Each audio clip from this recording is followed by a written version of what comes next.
샬롬. 2025년 1월 1일 수요일 이슬기도에 오신 여러분 환영합니다. 하나님의 복 많이 받으시기 바랍니다.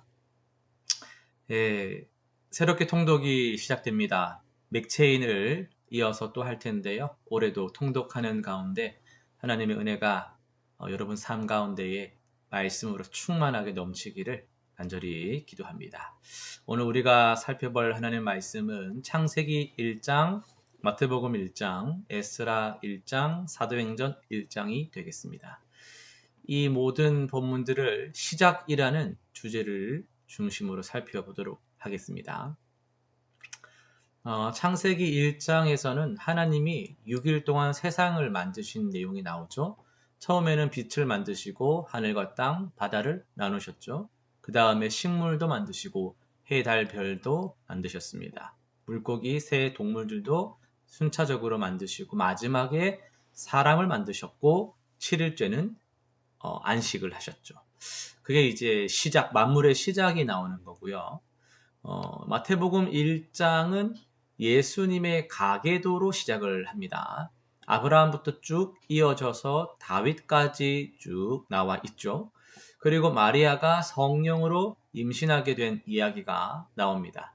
처음에 요셉이 좀 당황했지만 천사가 찾아와서 설명해 주니까 마리아를 아내로 받아들이는 그런 내용이 나왔습니다. 에스라 1장은요. 페르시아 왕 고레스가 유대인들한테 이제 고향으로 돌아가도 좋다고 한 그런 내용이 나오죠.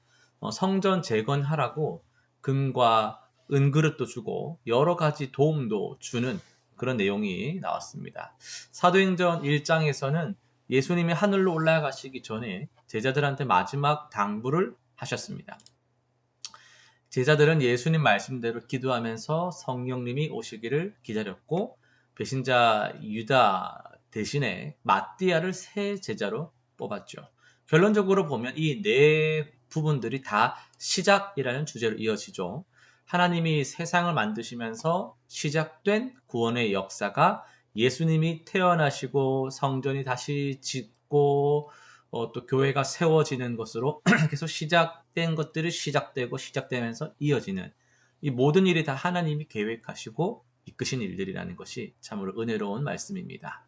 오늘 우리 창세기 말씀을 좀 더 살펴보겠습니다. 창세기 1장 1에서 3절까지 말씀을 우리 같이 한번 읽어보도록 할게요. 읽습니다. 시작.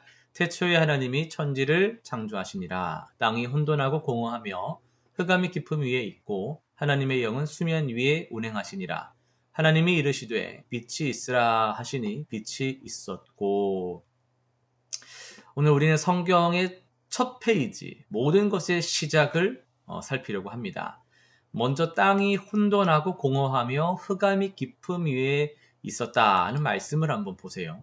히브리어로 이거는 토후와 보후라고 하는데 이는 완전 무질서한 상태를 의미하고 있어요. 그런데 그 토후와 보후한 상태 위에 그 루아흐 하나님의 영이 계속 움직이고 계셨어요.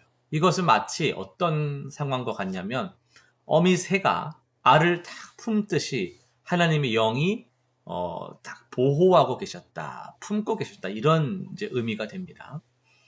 말씀으로 창조가 이루어집니다. 하나님께서는 빛이 있으라라고 말씀하시니까 그대로 됐습니다. 빛이 생겨났어요. 히브리어로 이것도 와요메르라고 하는데 무슨 말이냐면 그가 말씀하시되 와요메르 이렇게 합니다. 이 표현이 계속 나와요. 이것은 뭘 보여주냐면 와요메르가 계속 나온단 말은 말씀의 능력을 보여주는 거예요. 그는 말씀하시면 역사가 일어난다. 말에는 힘이 있다라는 그런 말들을 우리가 들어보는 것처럼 사람의 말에도 힘이 있는데 하물며 사람을 지으신 전능자 아버지께서는 어떠하겠는가 생각을 해보면 하나님은 말씀하시는 대로 이루어지는 능력의 하나님이시다라는 것을 우리가 알 수 있습니다. 특별히 이 바라라는 단어는 오직 하나님만이 쓸 수 있는 주어로 쓸 수 있는 창조 동사라고 할 수 있어요. 정말 놀라운 거죠. 세상 누구도 쓸 수 없고 하나님만이 쓸 수 있는 표현들을 우리를 위하여서 쓰신다라는 겁니다. 창조의 순서를 보면 또 제가 복음을 기초하면서도 말씀을 드렸었지만은 간략하게 살펴보면요. 이 3일은 공간을 만드시고 3일은 공간을 채우셨다라는 거 기억하시죠? 주먹구구식으로 인간들이 막 자기들이 짜깁기해서 만든 경전이 아니에요. 하나님께서 이 체계적인 세상의 창조를 우리에게 보여주시고 알리시는 거예요. 어떤 의미예요? 하나님의 그런 체계성, 하나님의 섭리의 치밀함, 신중함들을 다 우리에게 알려주시는 겁니다. 빛과 어둠을 나누시고 물과 물을 갈라 궁창을 만드시고 땅과 바다를 나누시고 식물을 만드셔서 환경을 조성하신 다음에 해, 달, 별들을 창조하셔서 하늘을 채우시고 물고기와 새들을 창조하셔가지고 바다를 채우고 하늘을 또 채우시고 마지막에 땅 위의 동물들과 사람을 창조하셔서 완성시키시는 하나님의 놀라운 창조의 체계성을 우리는 보게 됩니다. 근데 여기서 우리가 더 주목할 것은 인간 창조의 특별함입니다. 특별함. 우리의 형상을 따라 사람을 만들자. 이 말씀에서 형상은 또 원어로 보면요, 첼렘이라고 하는데 이건 단순한 그냥 어떤 찰흙으로 만든 형상 이런 외모적인 면만 말하는 게 아니고 하나님과 같은 자, 하나님의 역할을 감당하는 자 이런 의미가 들어가 있어요. 그래서 하나님의 대리통치자라는 의미를 담고 있습니다. 남자에게만요? 아닙니다. 남자와 여자 모두에게 이 특권이 주어졌다는 점도 중요하죠. 성경만큼 남녀가 하나 되고 양성이 평등한 그런 종교도 없다라는 거 우리가 잘 기억해야 됩니다. 우리나라도 기독교가 들어오고 나서 양성평등이 많이 발전을 했죠. 또 안식일의 의미를 생각해 봐야 됩니다. 일곱째 날에 안식하셨다라는 것은 단순히 발 뻗고 쉬었다 뭐 이런 차원이 아닙니다. 히브리어로 샤바트 이건요 우리가 정말 심혈을 기울여서 완성했을 때에 와 하고 막 기뻐하면서 그것으로 인하여서 행복하고 보람을 느끼는 그런 완전한 샬롬의 상태를 의미하고 있습니다. 그게 안식일의 의미입니다. 그러니까 우리가 주일에 예배할 때에 하나님과의 교제 속에서 이 안식을 누려야 되는데 이걸 누리지 못하고 종교 활동만 하고 집에 돌아가면 하나님께서 얼마나 슬퍼하시겠냐라는 거죠.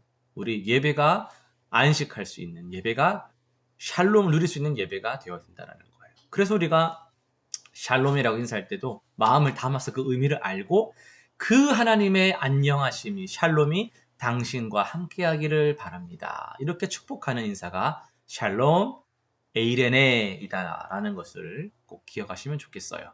자, 우리가 오늘 어떤 말씀을 또 붙들고 실천하면 좋을까? 실천사항을 정리하면서 들어가 보겠습니다. 우리 오늘 하루를 또 지내시면서 매일 아침, 한 주간이라도 매일 아침 창조의 아름다움을 한번 묵상해 보는 거예요. 여러분 환경이 다르겠지만 나무를 바라보면서 그런 새들의 소리를 들으면서 여러 가지 자연 하늘을 바라보면서 여러 가지 물소리를 들으면서도 좋습니다. 식물을 화분을 보면서도 좋아요. 매일 아침 창조의 아름다움이 얼마나 위대한지 하늘을 보면서 감사하고 꽃과 나무를 보며 찬양하고 모든 생명에 내가 지금 이렇게 움직일 수 있음에 내가 하나님을 떠올리고 하나님을 생각할 수 있음에 감사하는 그런 시간을 꼭 가져보시기 바랍니다. 또 우리가 하나님의 대리통치자라는 것은요, 어떤 면에서 이 지구를 돌볼 책임이 우리에게 있다라는 거거든요. 이 무슨 말이냐면 환경 파괴를 하는 주범이 돼서는 안 되고 환경을 더 돌보고 보호하는 일에 우리는 좀 더 관심 가지는 그리스도인이 되어야 한다라는 겁니다. 그래서 일회용품보단 다회용품, 유리 제품 이런 것들을 사용하는 게 더 좋고요. 분리수거도 조금 더 신경 쓰는 게 좋고 에너지도 절약하는데 우리가 실천하는 게 필요합니다. 이런 것 할 때 가장 이걸 방해하는 생각이 내 혼자 하면 뭐하노 이겁니다. 내가 아무리 쇠가 빠지게 이거 하면 뭐하노 남들은 다 지 멋대로 하는데 이런 생각들이 우리를 참 많이 무너뜨리게 하는데요. 우리는 내 혼자 하면 뭐하노가 아니에요. 하나님이 보고 계시잖아요. 코람데오 하나님 앞에서 살아가는 우리입니다. 아무도 몰라주고 아무도 그렇게 안 한다 할지라도 내가 받은 은혜로 내가 순종하면요 하나님이 그 삶을 보고 기뻐 영광 받으시는 줄로 믿습니다. 그래서 하나님 제가 일회용품을 좀 줄입니다. 하나님 이렇게 하면서 제가 하나님께서 창조하신 이 세계를 조금 더 돌보기 원합니다. 그렇게 우리가 기도하는 그런 이제 실천하는 우리가 되었으면 좋겠습니다. 또 우리가 하나님의 형상이라고 했잖아요. 옆 사람도 하나님의 형상입니다. 예수 안 믿는 사람도 하나님의 형상이라는 걸 기억하셔야 됩니다. 이웃을 존중할 필요가 있죠. 우리가 원수를 사랑할 이유가 있죠. 하나님의 형상이라는 것. 저딴 게 어떻게 하나님의 형상이야 라는 생각은 들 수 있지만 그럼에도 불구하고 하나님이 살아계시고 하나님이 역사하시면 그러한 사람도 왜요? 나 같은 죄인도 용서받았으니까요. 내가 죄인인 걸 정말 인정하고 겸손하게 고백할 수 있다면 그 누구도 하나님께 나오지 못할 자가 없다라는 것을 우리는 고백하게 됩니다. 하나님의 형상으로 살아가는 그런 실천하는 하루가 되기를 바랍니다. 함께 기도할 내용들을 정리하고 마치도록 하겠습니다. 우리가 기도할 때 하나님 내가 감사하는 마음 잃지 않도록 도와주십시오. 하나님 중심으로 살게 해주십시오. 참된 믿음을 고백하며 살게 하여 주시옵소서.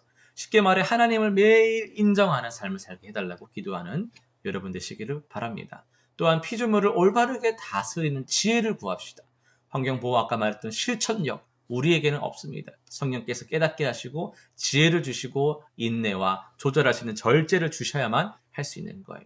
자원 올바른 사용, 남용하지 않고 오용하지 않고 올바르게 쓸 수 있도록 우리가 하고 다음 세대를 위한 준비하는 마음가짐이 우리에게 있게 해달라. 그렇게 기도하면 좋겠어요. 또 마지막으로는요. 하나님의 형상의 회복이 내 안에서 일어날 수 있도록 2025년은 좀 더 성숙해지는 우리가 될 수 있도록 성품의 변화와 성장, 이웃사랑의 실천, 복음 전파의 사명이 내 안에서 성장의 열매로 맺혀지는 올 한 해가 되게 해달라. 그렇게 기도하는 여러분 되시기를 간절히 소망합니다. 우리 기도하고 마치도록 하겠습니다. 전능하신 창조주 하나님 아버지 감사합니다. 태초의 말씀으로 천지를 창조하신 위대하신 주님을 우리가 찬양합니다. 무질서 가운데 질서 있게 하시고 혼돈 가운데 평안과 그 조화를 허락하신 주님의 지혜에 감사를 드립니다. 특별히 저희를 주님의 형상대로 창조하시고 이 땅을 주님을 대신해서 다스릴 권세까지 주심에 감사를 드립니다. 구원받은 우리가 이 은혜를 잊지 않게 하시고 매일의 삶 속에서 창조의 그 신비를 발견하며 감사하며 맡겨주신 피조 세계를 잘 돌보는 책임 있는 청지기가 되게 하여 주옵소서. 모든 사람을 주님의 형상으로 보고 존중하며 이 땅에 주님의 나라가 임하도록 힘쓰게 하여 주옵소서. 우리의 생명이시며 구원이신 예수님의 이름으로 기도드립니다. 아멘.